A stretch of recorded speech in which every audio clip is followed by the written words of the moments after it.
Noah Gundersen, welcome. That's cool, man. I like hearing you play and sing your songs. Thanks. Good job. I will say that it's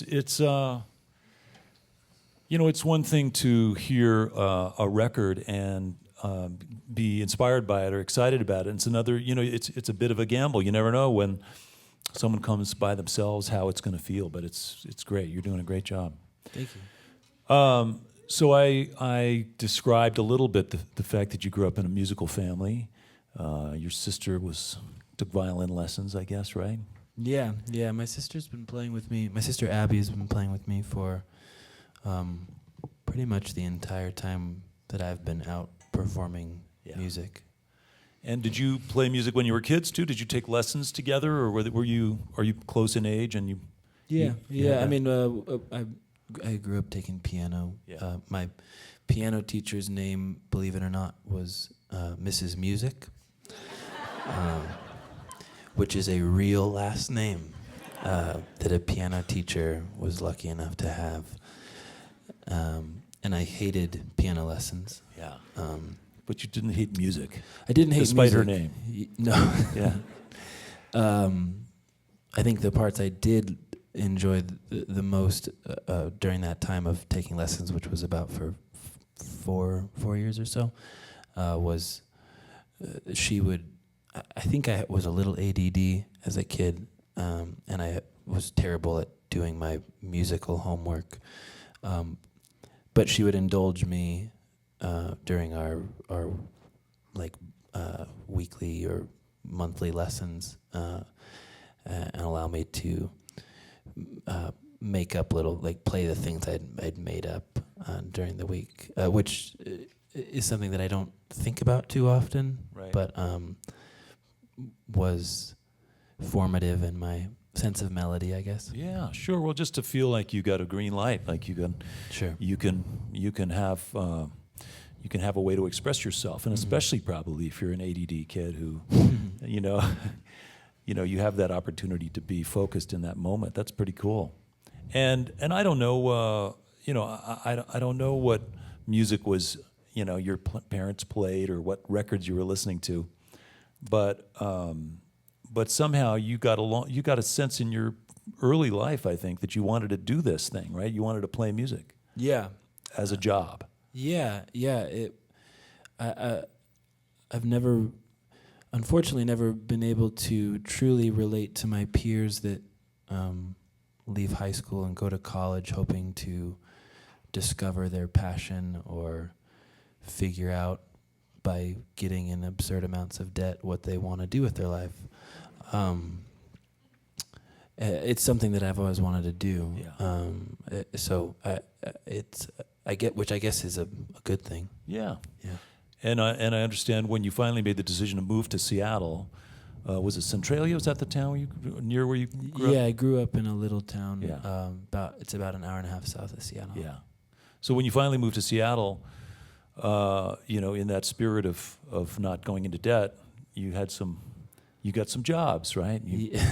I did. You've done some research. Yeah. Yeah. There's one that I want you to tell us about. You want me to say it? Yeah. When I first moved to Seattle, I was. Man, this is the core of your interview, isn't it? No. I've got more. Oh, good. I've got more. The beauty of growing up as a musician in the 21st century is that you begin your career, and everything you do is published on the internet. So your entire your biography is being written as you act it out. So, unless you, like me, grew up before the internet. Exactly. Yeah. I envy you. I'm clean. You're safe. I'm clean. Yeah. You don't have shitty YouTube videos of you from 16. I'll tell you a story though once you tell me yours. Okay. I moved to Seattle and was living in a garage, and not like a finished garage. My roommate was my bandmate's brother's car, and at that time I put a little request out on Facebook asking for a job because I knew in order to live in Seattle I would need something other than just music. And, so somebody reached out and said that they had a connection at a tanning salon that I worked at for about 3 months. I did a lot of reading. Yeah. Ironically, I read Clockwork Orange while working at the tanning salon. Well, Ironic on many levels. Right. Yeah. While turning people orange. Yeah. You know, one of my first jobs was working as a roofer until I took a mat knife and cut through the middle of this finger and into here, and I thought, you know, I'm not going to be able to do roofing and guitar playing. Yeah. And then another stupid job I had while being a touring musician, I thought, oh, this is going to be a piece of cake. I'll be a real estate agent. Yeah. And I actually talked to people and said, look, I'm going to do a great job helping you sell your house. I got to go on the road for like 3 weeks. But when I come back, I'm going to just kick ass. It's going to be great. Yeah. So you can imagine how long that Passionate. lasted. Yeah. Yeah, that was just a total. It wasn't. Yeah, I'm glad there's no I- YouTube videos of me starting Yeah. that. I can relate to your roofing. I did construction all Yeah. growing up with Yeah. my dad, so I know the roofing blades, man. Brutal. I just changed the blade too, yeah. Yeah. Listen, I do want to say that there's one thing that came up in an interview that I kind of like, and it's apropos for what we're talking about, which is you talked about fallback plans, right? Like if you have a fallback plan, you better be careful because that might be the thing you wind up doing, right? Mm-hmm. So you were lucky in that way. You had a focus, you had a clear sense. Yeah, maybe a mental deficit because I was very narrow-minded about what I wanted to do. But I credit a lot of it to a very supportive infrastructure that allowed me to, well, not allowed, but supported me, not financially or anything, but in a allowed me to be me and to pursue what I cared about. And are you talking about your friends, your family, your Both? Yeah. From a really young age, I had friends who wanted to learn how to record music, and I was the guinea pig. Yeah. And then obviously my family was supportive from the beginning. Yeah. Yeah. In case you've just tuned in, you're listening to eTown. I'm here with Noah Gundersen. I mentioned earlier on that you got a boost. You were able to quit your day job when you got a couple songs on TV. And I'm not, unfortunately, up to date on my television shows. But were these shows that you were aware of, or that you knew and liked? I think I was vaguely aware of, but yeah, I mean it's an interesting musical climate that we live in now, a really exciting one, and one that's also terrifying for a lot of people that are stuck in an older paradigm. And one of the exciting things about the new world of music is the opportunity to make an income and to be introduced to different audiences in a format that's not just shows, radio, or records or whatever. And one of those things is television or movie syncs. And so I was lucky enough to procure a couple of those, and that's helped. Yeah. It's a big deal, and it's sort of in some ways the last place where you can make money with your songs, Mm-hmm. But did you see the shows where they included your songs? Did you actually see the episodes where your songs were in? Yeah. Did it work out? Was it okay? Yeah. I mean, I think some shows are better at featuring music than others. I think some see it as are able to creatively integrate the music into the emotional weightiness of a scene, whereas other shows are more just looking for some sonic ambience behind a thing, which both pay me, so it's great.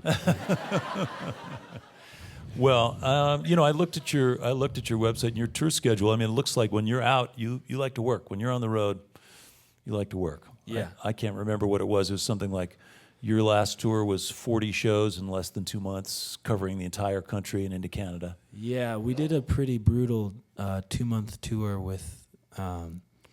We had 1 day off. Yeah. We did. I mean, we had travel days where we weren't playing, but being in a van with 8 people for 7 hours is not really a day off. Yeah. Well, that's where headphones come in. Yeah, and other things. Yeah. The last thing before we get back to music, we've got some more songs I want to get to, but it's interesting to me also that just your writing on this record, sort of like it's really well-crafted songs and a little bit of an existential crisis, sort of like a midlife crisis, and you're like, what, 25 or something like that, 26. Right? 26, yeah. So the huge difference. Yeah, between 25 and 26? Yeah, figured it all out. Okay, now you're on the other side of that, okay. So your next record is going to be... Yeah, it's going to be more like Here it is. Adele's 25. Yeah. 27. Yeah.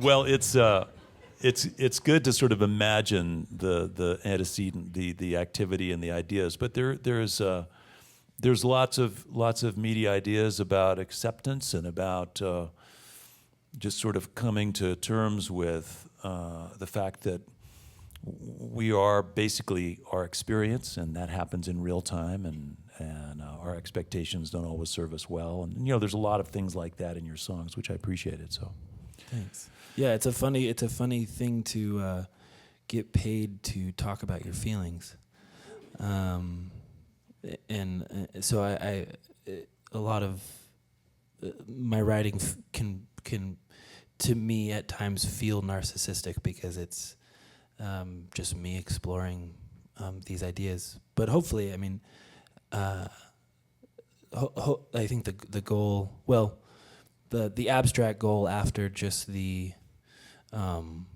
self-aggrandizing is to, I think, make people feel less alone, which I think is the goal of any like lyrically expressive music. it's kind of why we're here also. Sure, yeah. I mean, it's sort of what Tommy was doing with his burritos on his bicycle, and it's, what relationships are about, and so that's prevalent in your record, and it's good that you're conscious of it, while looking in the mirror essentially, and sharing that experience with the rest of the world. Yeah, it's tough, but it's good. We're glad that there are people who write songs and sing them. So, Thanks. Let's get back to music. Welcome back, Noah Gundersen.